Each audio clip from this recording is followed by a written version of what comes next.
Hello, welcome to Opening Pathways with Tom Lenoble. Today I have the pleasure of having Akib Rahman with me today from Mailmodo.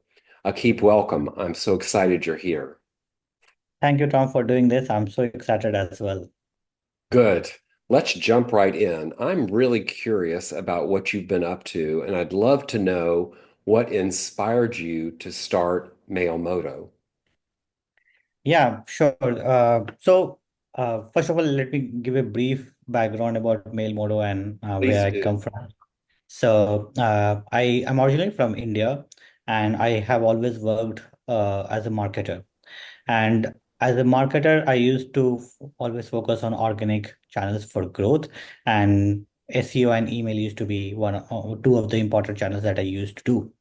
And I realized that no matter what we do, emails have remained the same, and the conversion and engagement metrics from email didn't used to go up. The reason for that is that when you send emails, the user has to open the email, then read it, then click on a link, then go to website and log in there to complete any action. That means that at every step there is a friction for user, and that means there's a drop off at each of these steps.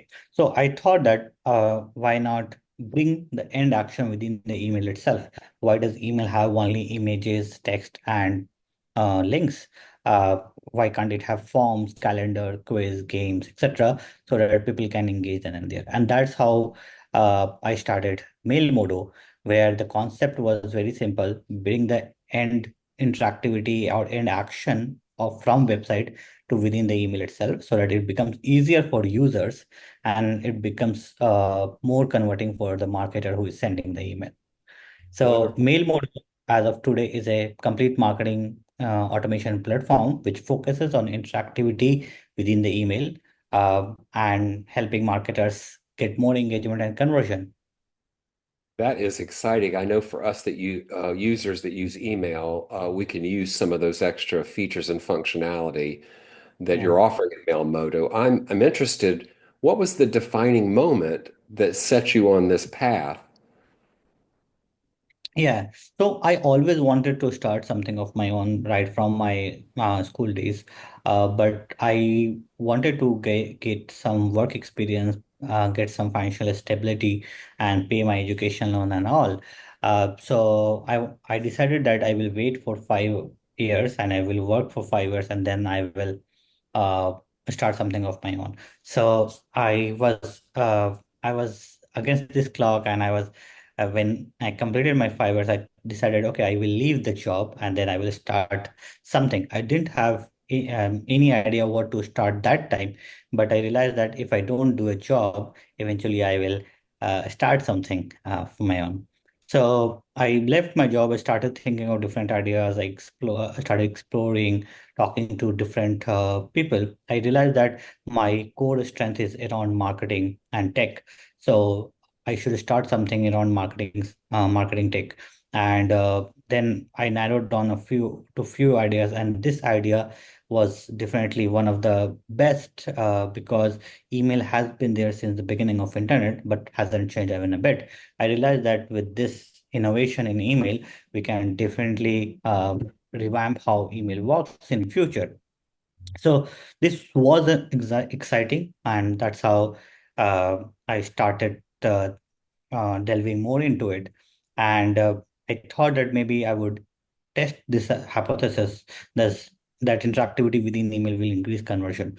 So I reached out to a lot of companies, a lot of marketers that whom I knew, and one of them got agreed to do a test with us. So what they did was they sent a static email to 50% of their users, and they sent an interactive email that we made to the rest of the users, and they saw, to our surprise, 257% increase in conversion. So Oh, my initial expectation was just that it would be 20 to 30% increase, but this increase was 3x. So that helped me get confidence in this idea and start building on the product. I love this. What impressive results that was. Did you ever have a moment when you doubted your vision? I honestly, that would be so many times. Like, Uh, when I began, I started talking to a lot of people.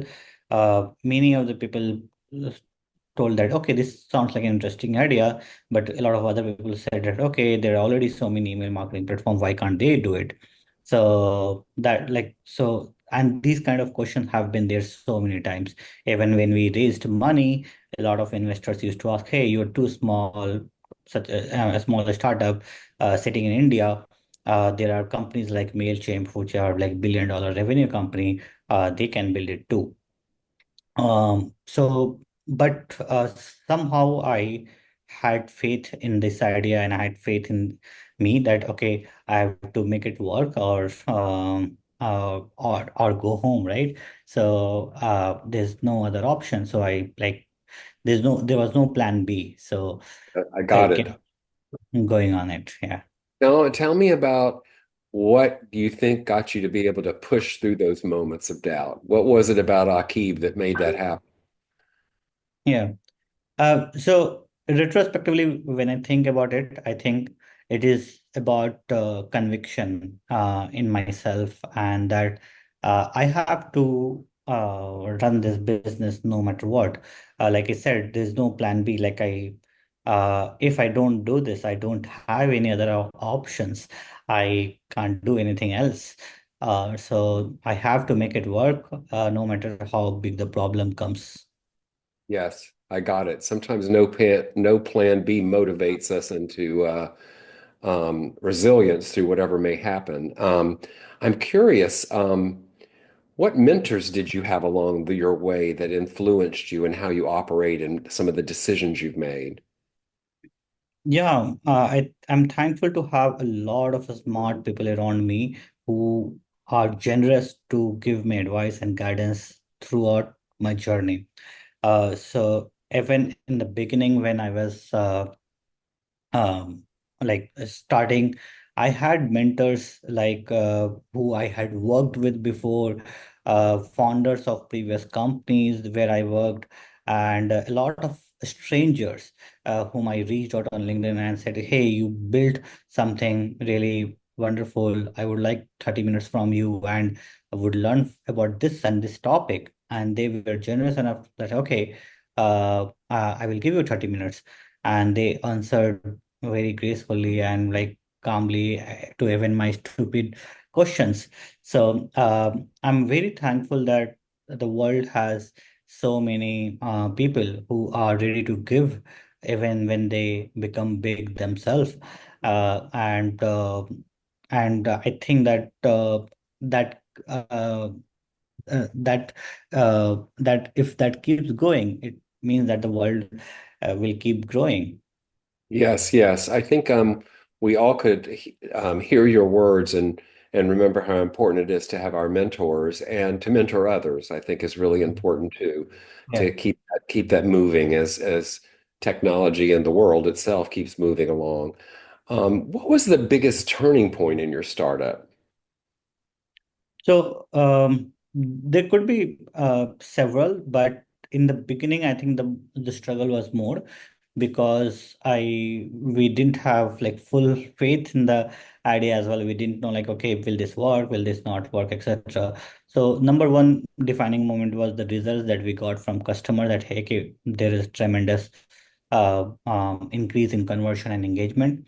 Second was getting into YC and getting our seed funded by Sequoia India, which was like kind of a validation, early stage validation that, okay, these people are doing something great. And I remember that as soon as we announced the funding, a lot of other people reached out to us, wanted to try our product. A lot of people reached out to us to join our company to and want to work for us. So I think that helped us as well.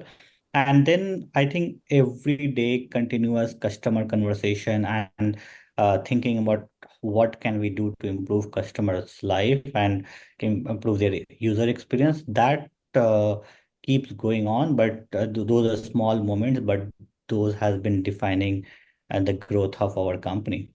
Very good. For those of us that have been through the funding process, we all have stories. I'm curious what your Hmm. story is about when you were out securing funding. How did that go? What was it? What did it feel like? So, in the beginning, it was very difficult because I didn't have any experience of fundraising, and I started during COVID where everything was locked down, and I was in India where it was absolute lockdown. Like I could not go out, could not meet people, etc. So most of my angel funding I raised was over Zoom call and phone calls. So like I probably like talked to 50 to 100 people for angel investing into this idea where I didn't really have the product or customers, etc. Just an idea and some proof points. But there was, of course, a lot of doubts in the investor's mind. Okay, and the biggest of them would be, okay, can this guy build this? Number Yeah. one, can other people like Google and the Microsoft and the Mailchimp of the world cannot replicate it? What are the chances of success, etc. And at some point, like somebody believed in us, like okay, and they signed a check, and I realized that as soon as one person believed, like everybody just followed. So so I think that was interesting, like uh, how like irrational the whole funding process is. Like people follow the herd, Yes, they do. Yes. Yes, and absolutely. they think that if somebody else is believing that, okay, probably they can believe it too. Yeah, must be something to jump on, right? I'm Yeah. curious, what did you learn about you in that process? I, so that is very difficult question, but probably I have learned a lot in last 5 years. I probably still keep learning so many things about in general and about myself as well. Like, so for example, I always used to believe that I can't do sales. I'm very introverted person. Sales requires extroversion, and it requires you have to like go to people, meet people, talk to them continuously, etc. I realized that not all of that is necessary. Probably the necessary thing is to identify somebody's problems and solve them. And I am good at problem solving, so that means that I'm a good sales person as well. So I did plenty of sales as well when we started selling to customers, selling to potential investors, selling to potential employees, everybody. So I realized that I was wrong, that I could not sell. Uh, so that could be like one learning that I had about myself. Excellent, excellent. Um, I'm curious also to hear from you about what was an unexpected challenge you had on this journey. Sometimes things happen and we never expected it. In fact, often in a startup, it happens where we have an unexpected challenge. What was memorable for you about one? I think there could be so many things. If I have to bucket them up, I think it's managing people's expectation. So in the beginning, it was simple. Okay, I will build this product and I will sell it to customers. They will use it. Everybody will be happy. That doesn't generally happen. There are so many nuances to that because people are involved at each step, from building the product to selling to customers to getting money from them and showing them use value, etc. So managing people expectation is probably the hardest part, I believe, and because everybody have their own emotions and everybody has their own uh, thought process, point of views, etc. So, like for example, even during building the product, I have one idea. Okay, build the product this way, but my team would have another idea. Okay, like why not build this way, etc. And then we keep discussing, etc. Similar way, selling is not that easy. You need also need to understand where the other person is coming from. So understanding people expectations and emotions and empathize with them to tackle situations where there's a conflict is probably the thing that I would like to highlight. Yes, yes. As we grow in a business and grow business, you as CEO have had to hire a team and your success, the team grows. What leadership principles do you follow What do you think about leadership? What's your leadership style? So my leadership wise, I'm very flexible with my team. I believe that like people bring their own thought process and emotion, smartness, etc. So they need to be guided at some places, but they also need to be freed up at other places and let them. I try to let them bring the best of their capabilities so that we build a better and larger organization. So I don't have like a lot of principles as such, but from a working principle, I give ownership to people that okay, this is something that we need to solve, figure it out, how to solve that, etc. And I review it time to time and give them guidance wherever possible. And if there's no requirement for guidance, I let them execute it as well. Yes, yes. I know my experience working in startups, people want to take the problem and figure it out and have someone there to guide them when needed, but they don't want to be handheld through the process. They want to really be able to try and solve it with their mind. I'm interested now as we're moving forward in this of where do you see your company in 5 years? Where's Mailmodo going? Yeah, so marketing automation in general is a very interesting space because it is very competitive. Also, it's very critical for almost all tech businesses because in tech businesses, email is the only way to communicate with users once they have left your website or application. However, with AI, a lot of it is changing as well. So I think there are multiple scenarios that is happening and how the marketplace Mailmodo will act accordingly. Um, so number one changes is that the user experience is changing, especially from a business B2B angle. People are now spending more time on tools like ChatGPT, where they are asking questions and giving them commands, and slowly as AI agents come in broader use, people will just ask questions and do things. And the uh, traditional experience of clicking here and there and making 10 clicks before you achieve results will go away. So I think that is going to happen in sooner or later. So Mailmodo is going in that direction as well. We are making a platform for AI marketing where people can just give command, for example, send an email to all those people who have been inactive in last 30 days, and it will do all the steps, show you the result, ask you for confirmation, and do that on your behalf. So the traditional uh, 10 plus clicks model will go away and will be simple commands. So we are building in that way. And with that, we probably again would be very early to launch this whole new experience to marketing automation world. And with that, our growth rate should skyrocket as well. So in next 5 years, I would say we would be probably the default marketing automation product for most marketers. I like hearing that. Clicks are something that I tend Yeah. to count, and I see sometimes where, why am I clicking so many times? It seems this should be automated. So I'm thrilled to hear that you're looking at that, and you have this 5-year plan ahead of you that sounds really exciting. I'm curious, how do you stay motivated and inspired as a leader? What does Akib do to keep himself motivated and inspired? Because you have to share that with everybody else.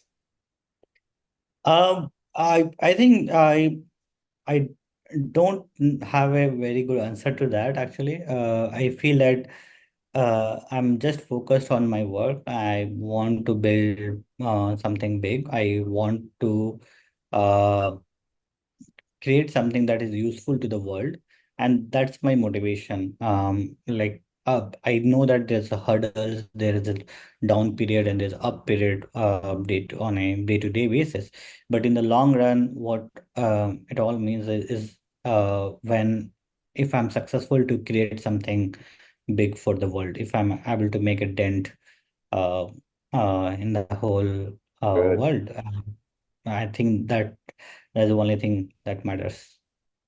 Yes. what trend in technology is exciting you most right now? But definitely, AI is changing how we are going to consume information and how we act and use technology. Or how we work. So I think all of that is going to change dramatically, and that is changing very fast. So I feel that a lot of things that we have to do manually is going to be replaced by AI doing things on our behalf, and that will happen with a command or a voice. So I think that's going to happen in s- sooner than we are Mhm. going to expect. Yeah.